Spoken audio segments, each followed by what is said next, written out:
Hey YouTube, this is Kevin Boland of Boland's Small Engine, and I'm just continuing off my prior video. What's on the table is some actual punk wood inside of a small tin, and of course I showed you the fire striker or fire steel that I made from my forge. So I'm going to sit down here, guys, and I'm going to see if I can't get some sparks to fall in that charred punk wood, and who knows, maybe we'll get a fire. I'll even try to take some of the birch bark and see if I can get it ignited for you guys.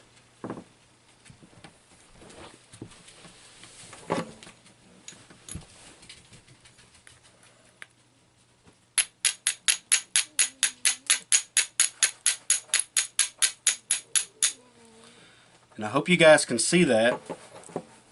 It was actually that simple. It's not hard at all. I'm going to blow on it a little bit.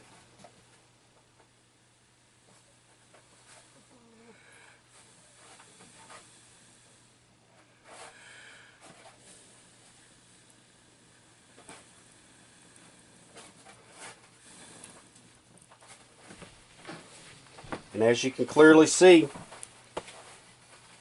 there is some embers inside that can now.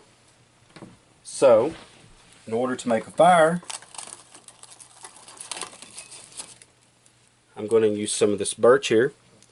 And I'm just going to try to lightly peel it up the best I can. And I can place it inside the tin. I can actually, if I didn't have birch bark, I can take some dry grass, put it on top, hold it by hand, blow into it, and it'll actually have a flame, okay? It'll create a flame. But for now, I'm just going to use some birch bark.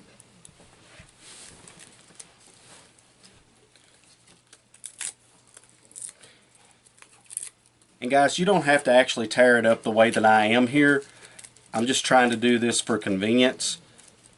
As you can clearly see, I'm just trying to peel back and make this birch bark as thin as I possibly can, so the flame will be as quick to be gotten as it possibly can. It's not essential to do this. It just kind of speeds up the process a little bit. But you guys will really like this.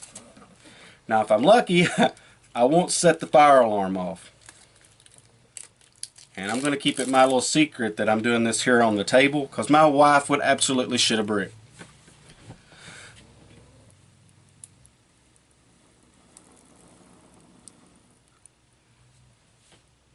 There we go, guys.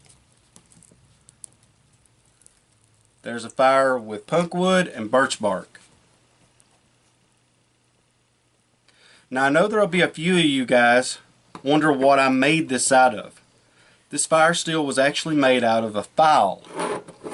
Here's the remnants of the file.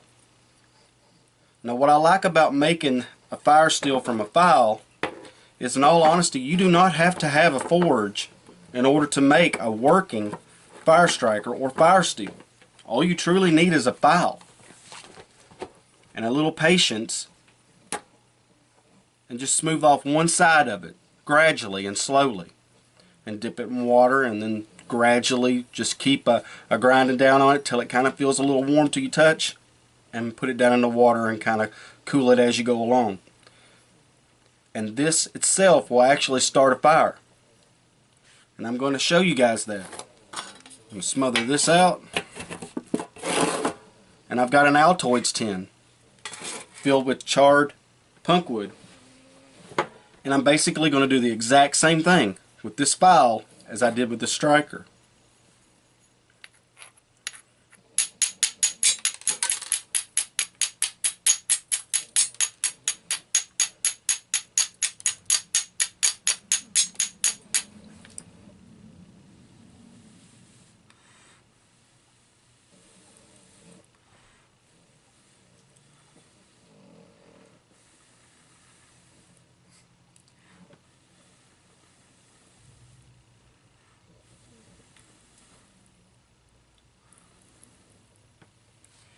And as you can clearly see, guys, all I used was a file and a little piece of chert. And you can find this chert typically in any creek in Kentucky. It's very abundant.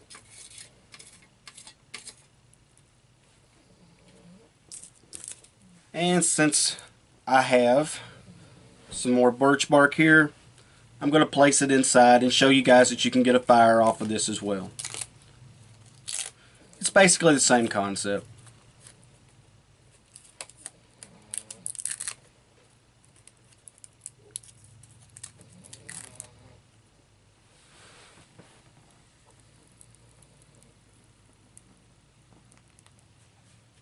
And there you have it, guys. A fire with nothing more than a file.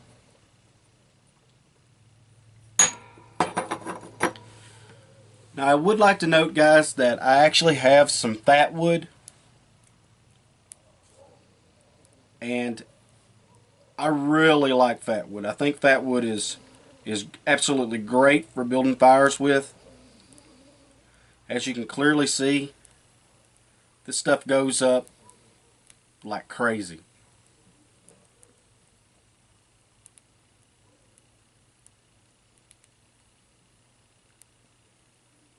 But in order to keep the fire alarm from going off, I'm going to go ahead and out in this.